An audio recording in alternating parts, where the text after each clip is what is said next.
बहुत समय पहले की बात है। एक गांव में एक लड़का रहता था। उसकी माँ दूसरे के घरों में काम करके उसका पेट पालती थी। एक बार उसकी माँ बहुत ज़्यादा बीमार हो गई। वह चलने फिरने की हालत में नहीं थी। लड़के ने अपनी माँ की बहुत सेवा की, लेकिन वह ठीक नहीं हुई। उसने कई लोगों से मदद मांगी, लेकिन सब ने मना कर दिया। तभी उसके पास एक आदमी आया।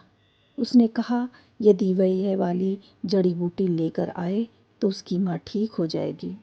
उसने जड़ी बूटी का चित्र लड़के को दिखाया।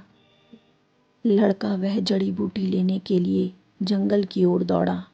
बहुत देर तक वह जड़ी बूटी खोजता रहा, लेकिन उसे वह बूटी नहीं मिली। वह हताश हो गया क्योंकि शाम हो चुकी थी। तभी उसे जंगल में एक महल दिखाई दिया। वह महल के अंदर गया। वहाँ एक औरत थी। उस औरत ने उस लड़के को घर के अंदर आने के लिए कहा।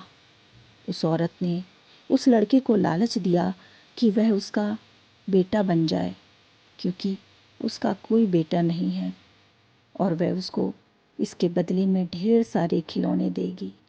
उसने उस लड़के को खिलौने का कमरा दिखाया, स्वादिष्ट भोजन की मेज भी दिखाई। लड़का बहुत भूखा था।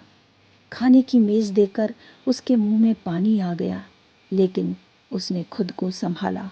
उसे अपनी माँ की याद आ गई कि किस प्रकार से उसकी माँ उसे अपने हाथों से खाना खिलाती थी। उसने सोचा कि वह यहाँ नहीं रह सकता। लड़का बाहर की तरफ दौड़ा। उसने देखा कि वो औरत ही माता लक्ष्मी के रूप में उसके सामने खड़ी है।